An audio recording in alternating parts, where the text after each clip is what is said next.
আজকে জুমার আলোচ্য বিষয় হচ্ছে আত্মশুদ্ধি সম্পর্কে। আত্মশুদ্ধি শব্দটির বিশ্লেষণ করলে এটাই পাওয়া যায় যে আত্মিকভাবে মানুষ যে সমস্ত রোগাক্রান্ত, শারীরিকভাবে নয়, আত্মিকভাবে রুহানিভাবে মানুষ যে সমস্ত রোগে আক্রান্ত, এই রোগগুলি থেকে মুক্ত হওয়ার নামই হচ্ছে আত্মশুদ্ধি। জোরে বলুন সুবহানাল্লাহ।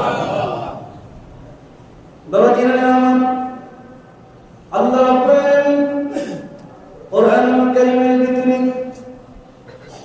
পরিষ্কার করে দিয়েছেন, قد أفلح من زكاها وقد خاب من دساها।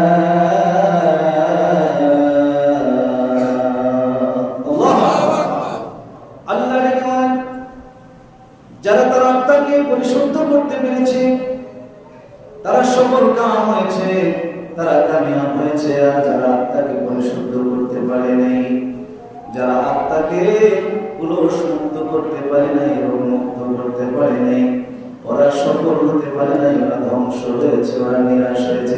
বলুন নাউজুবিল্লাহ। আল্লাহ রাব্বুল আলামিন কিভাবে আপনি আত্মাকে পরিশুদ্ধ করবেন, কেমন করে আপনি আপনার অন্তরের রোগগুলি আপনি মুক্ত করবেন, ভালো করবেন, এ বিষয়ে আমরা আল্লাহ কোরআনুল কারীমে পরামর্শ দিয়েছেন।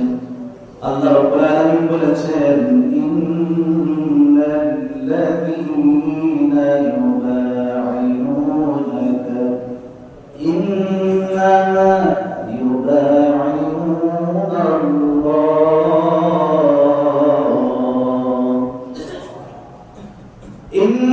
ইন্নাল্লাযীনা ইউবাইউনাকা ইন্নামা ইউবাইউনা আল্লাহ ইয়াদুল্লাহ ফাওকা আইদিহিম। আল্লাহু আকবার। আল্লাহ দেখে বলেন, ইন্নাল্লাযীনা ইউবাইউনাকা ইন্নামা ইউবাইউনা আল্লাহ। নবী গো, যারা আপনার হাতে হাত রেখে বায়াত গ্রহণ করেছে আল্লাহ পথে চলার জন্য, আল্লাহ পথে, নবীর পথে চলার জন্য যারা বায়াত গ্রহণ করেছে, তওবা করেছে, আরাধনা করেছে, প্রতিশ্রুতি গ্রহণ করেছে, রব্বুল আলামিনের হাত মোবারক, আল্লাহ পাকের কুদরতি হাত নবী আপনার হাতের উপরে ছিল। জয় বলুন সুবহানাল্লাহ। আল্লাহ নবীর হাতে হাত রেখে যারা বায়াত করেছে, যারা ইরাদা করেছে, আল্লাহ জীবনে আর কখনো অপরাধ করব না, পাপ করব না, আমার অন্তরের রোগগুলি আমি চিরদিনের জন্য সারিয়ে করব। রব্বুল আলামিনের কাছে যারা এভাবে ওয়াদা করেছে, যারা তওবা করেছে, বায়াত গ্রহণ করেছে, আল্লাহ পাক বলেন ওই মানুষগুলা যারা বায়াত গ্রহণ করেছে তারা যেন জেনে রাখে আমার রাসূলের হাতের উপরে আমি আল্লাহর কুদরতের হাতখানা ছিল।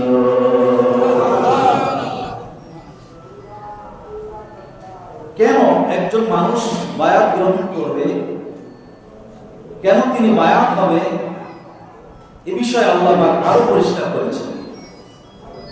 আল্লাহ রাব্বুল আলামিন, ইয়া আইয়ুহাল্লাযীনা আমানু তাকুল্লাহ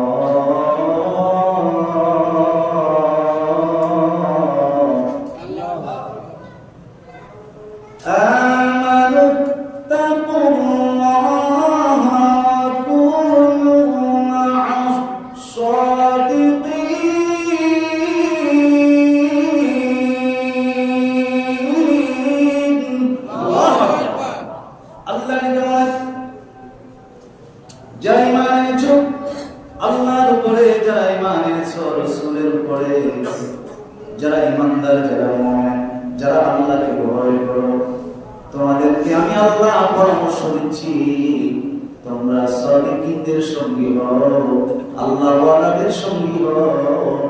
আল্লাহ ওয়ালাদের সঙ্গী হওয়া আমল। তার কারণ আমরা জানি সৎ